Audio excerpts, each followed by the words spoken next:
Cezanne's Parrot by Amy Guglielmo, illustrated by Brett Hellquist. In the French countryside, near blooming lavender fields, in a little yellow house, lived an artist named Paul Cezanne and his new parrot, Bisou. Bonjour, Bisou, Cezanne said as he fed the bird a grape. Can you say Cezanne is a great painter? He asked, hoping someday someone would tell him that it was true. But the bird just plucked at his feathers and said nothing. For years, Cezanne has struggled to be an artist in Paris. While other artists painted portraits of aristocrats and grand scenes from history and mythology, Cezanne depicted ordinary people and everyday places. While other artists painted flawless details with tiny brushes and delicate strokes, Cezanne preferred thick paint and heavy marks. So, when Cezanne submitted his portfolio to the famous Académie des Beaux-Arts, where the most talented students from around the world studied, the professors scoffed. This is too black. That is too flat. These are rough and unfinished. Cezanne fumed. My hair is longer than my talent. But his friend Monet offered some advice. Go to the country and paint what you see. And so Cezanne packed his supplies and journeyed south with Bisou, determined to become a truly great painter. With a fresh canvas in hand, Cezanne wandered through fragrant meadows until he found the perfect view of trees stretching toward the sun. While Monet could paint quickly, finishing a painting in a single day, Cezanne was painstakingly slow. For many weeks he toiled away on the same canvas, carefully choosing each dab of pigment and measuring each brushstroke. It took over 100 visits to his special hilltop just to finish that one scene.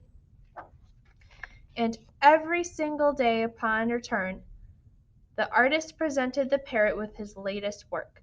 Repeat after me, he said as he passed the bird a plum. Cezanne is a great painter. Bisou opened his beak as if to speak, but he just yawned instead. For months, Cezanne labored over just a few paintings. Some took years to complete, some remained unfinished, and some were hurled into the fire. After much consideration, Cezanne chose his best pieces and returned to Paris to apply to the Salon, the official art show of the Academy. When Cezanne toured the school, he thought all the students' work looked the same. Everyone was imitating the famous artists who came before them. But Cezanne didn't care about tradition.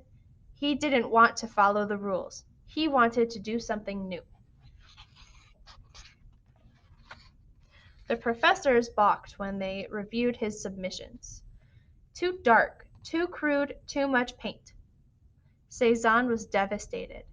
I lack the magnificent richness of color that animates nature, he complained. Use brighter colors, his friend Pissarro suggested. And so Cezanne returned to the countryside with his parrot, eager to make his paintings come alive with color. He convinced a friend to be his model and instructed him not to move. When the man sneezed, Cezanne had a fit. Be still, he said. Be an apple. The man posed for hours until the sun disappeared and he snored in his chair. He sat for a single portrait over 150 times until one day he just didn't come back. And each night after a long day's work, the artist danced toward Bisou's perch and presented his progress. Say, Cezanne is a great painter, he begged as he handed Bisou a fig. But the vibrant parrot only fluffed his feathered chest and coughed. Forget it. Forget it. One day, Cezanne received an invitation from his friends in Paris to be in an exhibition with a new group of painters called the Impressionists. Like Cezanne, the Impressionists used loose brushstrokes and daubs of pigment to portray scenes of ordinary people and places. And like Cezanne, the Impressionists had also been rejected by the Academy. On opening night, people packed the gallery and raved about the art of the Impressionists. Still, Cezanne's work was different. His friends wanted to capture the color and light of a single moment in time. But Cezanne didn't care about painting things exactly how they looked. Even among a group of rebels, Cezanne did not fit in. When the crowd noticed Cezanne's unusual style, they roared with laughter. Ugly, dismal, sloppy. Cezanne poked holes in his canvases and broke his brushes. Luckily, his friend Renoir saved a small watercolor. How does he do it? Renoir marveled. Monet agreed, but Cezanne snapped. You too are making fun of me. When Cezanne returned home, he decided he would ignore the critics and paint what he wanted how he wanted to. He knew people might laugh or say his style was ugly. After all, he was painting in a way no one else had before. Cezanne set out a vase of flowers and dipped his brush into the vivid pigment on his palette. But he worked so slowly that after a few days of toiling, the flowers drooped and lost their petals.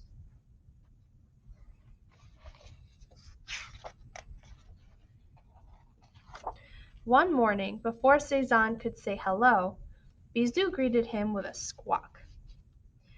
Now, Cezanne is a great painter, the artist said, excitedly as he fed the bird a peach, but Bisou just blinked. Cezanne groaned and arranged a napkin and a dish of fruit on his studio table. The artist worked tirelessly, days into nights, only taking breaks to eat and sleep. Then, one day, as Cezanne stepped back to admire his finished work, his friend Gauguin dropped in to see his recent pieces. When Cezanne revealed the fresh, still life, he heard a commotion coming from Bisou's cage. Cezanne opened the door to hand Bisou a pear, but the lively parrot flew from the cage and landed on the easel. Bisou whistled, his carmine plumes standing up like a crown. Cezanne is a great painter. Gauguin agreed. He loved the painting so much that he bought it. The artist laughed and handed Bisou an apple. Then he scattered the remaining fruit across the table. Aha! Exclaimed Cezanne as he envisioned a masterpiece. The artist dabbed scarlet onto a fresh canvas. He scraped, slashed, and slapped at the paint with a knife, smiling. I will astonish Paris with an apple, he declared. And he did.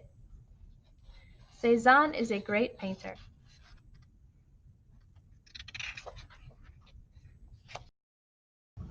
Some parts of this story are true. Cezanne really did have a parrot that he trained to say, Cezanne is a great painter. He needed the extra encouragement while he was painting because a lot of people at the time did not like his work, but he really loved painting and he wanted to continue. Now, lots of people really enjoy his paintings. Cezanne was friends with other Impressionist artists like Monet and Gauguin. They all have a similar style too. You'll notice that they paint scenes of everyday life and they use bright colors, and sometimes their colors don't make sense in the natural world, but that is what they see in the moment. Cezanne is most famous for his paintings of fruit and still lifes. His paintings look very realistic, but also have very bright colors because he's trying to get you to notice his paintings. And also, he wants you to think that looks like a very delicious apple, and I want to reach into the canvas and take that apple and eat it. For our project, we are going to draw some still life fruit together. So you'll need to bring some crayons or markers, something to draw and color with to our next meeting.